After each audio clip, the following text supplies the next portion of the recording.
This program is designed to assist you in the event an emergency response involves treating a patient using a hardware ventricular assist system. It is designed to be used in conjunction with printed materials and should not be the sole source of training information.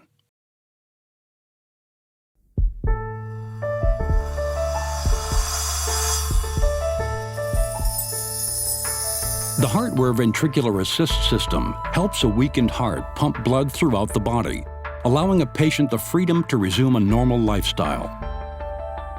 Its small size and integrated inflow cannula allow the device to be implanted completely in the pericardial space directly adjacent to the heart, thereby avoiding abdominal surgery. The driveline cable, constructed with fatigue-resistant conductor wires similar to those used in pacemakers, exits the skin and connects the implanted pump to an externally worn controller. The hardware controller operates the pump and makes sure that it is working correctly.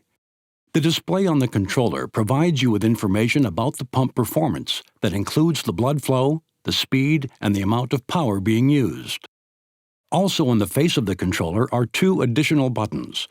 The scroll button, which allows you to toggle between information on the controller, and the alarm mute button. The alarm mute button will mute all low and medium priority alarms. There are 4 connectors on the controller, 1 driveline connector, 2 power supply connectors, and 1 monitor connector, which is also used for the alarm adapter. The silver driveline connector should always have the driveline cover in place. When properly positioned, the driveline connector will not be visible. The controller requires 2 power sources connected at all times for safety, either 2 batteries, or 1 battery and either the AC adapter or DC adapter.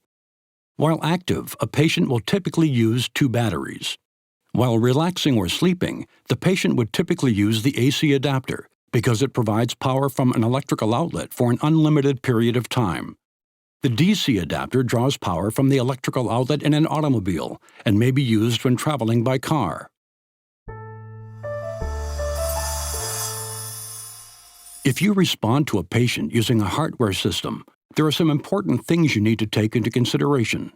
This is a continuous flow pump, which means pulses may be difficult to palpate. If you have access to a Doppler, it may be easier to obtain a pulse.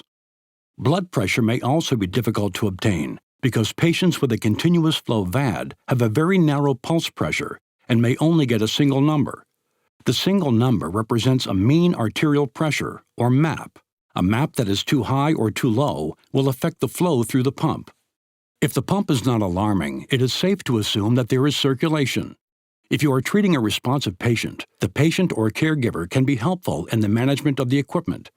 If there is a problem with the pump, the display on the controller will provide 2 lines of text. The first line will indicate what the alarm is, and the second line will state what action should be taken. Don't be distracted by the pump. VAD patients can still experience other medical conditions like arrhythmia. If the patient has an arrhythmia, its effect may be different. Patients may be awake and with or without symptoms from ventricular arrhythmias. Depending on your assessment, the VAD patient should be transported to their implanting center or closest hospital. If the patient is unresponsive, as in this case, other assessments can be helpful, especially since pulse and blood pressure may be difficult to obtain. Skin color and temperature, for example, cool and clammy or pink and diaphoretic, give some indications into the patient condition. Follow BLS and ACLS protocol. All medications can be given. The patient can be defibrillated and cardioverted without disconnecting any HVAD system equipment. Chest compressions may pose a risk due to pump location and position of the outflow graft on the aorta, so use clinical judgment when deciding if CPR should be performed.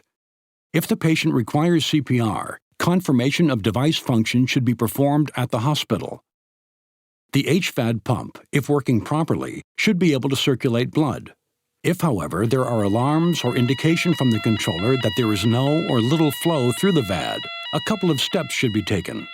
First, make sure the controller is connected to the driveline that exits the abdomen, and that there is adequate power connected to the controller. If this doesn't resolve the alarm and the pump is still not working, continue to follow ACLS protocols.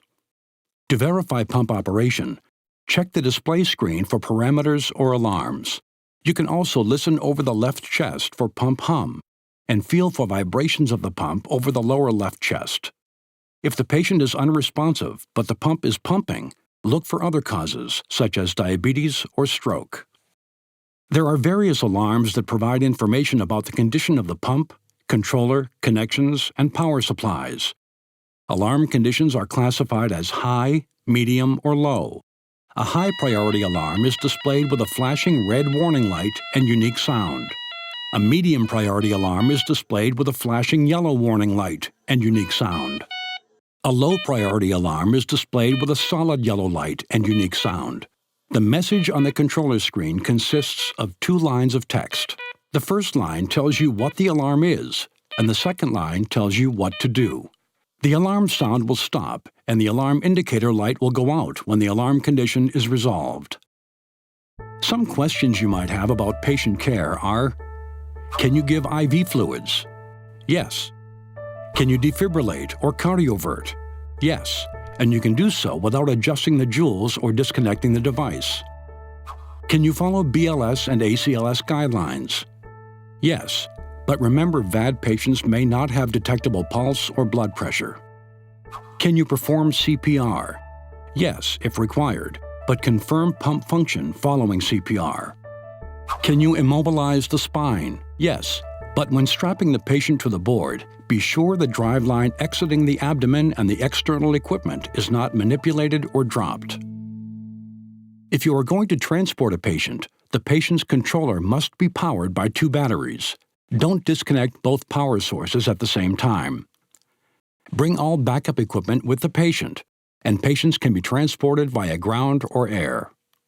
Based on the clinical situation, the patient can be transported to the closest hospital or implanting center. If the controller is being powered by an AC adapter, you will need to change power supplies. To disconnect any power connector, as the patient demonstrates, grasp the power cable on the front end of the connector.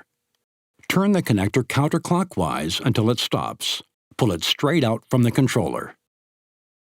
Connect a battery to the controller by grasping the power cable at the back of the connector, leaving the front free to rotate. Line up the solid white arrow on the cable connector with the white dot on the controller. Gently push the cable in. Do not twist the connector, but allow it to naturally lock in place. A good connection will result in an audible click. Confirm that the power cable is properly locked in by gently pulling on the cable near the base of the connector. If another power source is not connected within 20 seconds, the power disconnect message will be displayed on the controller and an alarm will sound.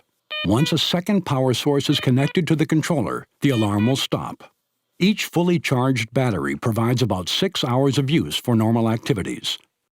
When one battery is depleted to 24% capacity, the controller will automatically switch to the other battery. An intermittent beep will sound, the alarm indicator will be yellow, and a message will be displayed on the controller screen to replace the depleted battery. If the battery is not changed within 5 minutes, the alarm will get louder until the battery is exchanged with a fully charged one. If a depleted battery is not exchanged and there are only a few minutes of battery time remaining in both batteries, a high priority alarm will sound, the alarm indicator will be flashing red, and the message on the controller display will read "critical battery." This means that only a few minutes of power remains before the pump stops. The batteries should be exchanged immediately. A backup controller is included with the hardware system. The backup controller should be kept with the patient at all times, in the unlikely event there is a problem with the original controller. The backup controller will also hold the red alarm adapter. This is for emergency use only and is used to silence the no power alarm when power is removed from a controller that is no longer in use. If a controller needs to be changed, follow these steps as demonstrated by the patient. Connect power to the new controller. Please note that a VAD stopped alarm will start, but it will end once the pump drive line is connected. Restarting the pump is the priority, so don't worry about silencing the alarm until after getting the pump restarted. Next, pull back the white driveline cover on the driveline to expose the silver connector. Disconnect the driveline from the original controller by pulling the silver connector away from the controller. Do not disconnect by pulling on the driveline cable. Connect the driveline to the new controller by aligning the two red marks and push together. The pump should restart. Verify the pump is working by checking the controller display for RPM, flow, and watts. Once you have verified that the pump is working, you can silence the VAD stopped alarm by inserting the red alarm adapter into the blue connector on the original controller.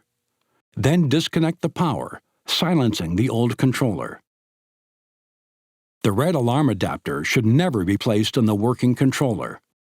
If a red alarm adapter is not available, you can silence the no power alarm on the original controller by pressing and holding the alarm mute and scroll buttons at the same time until the beep is heard, or for at least 5 seconds. Release both buttons, then disconnect the power. The original controller will be turned off and all alarms silenced. On the new controller, slide the white driveline cover over the silver connector. The HeartWare Ventricular Assist System is surgically implanted to assist a failing native heart pump blood more efficiently. The HeartWare system requires the internal pump to be connected to external electronics, including a controller and power.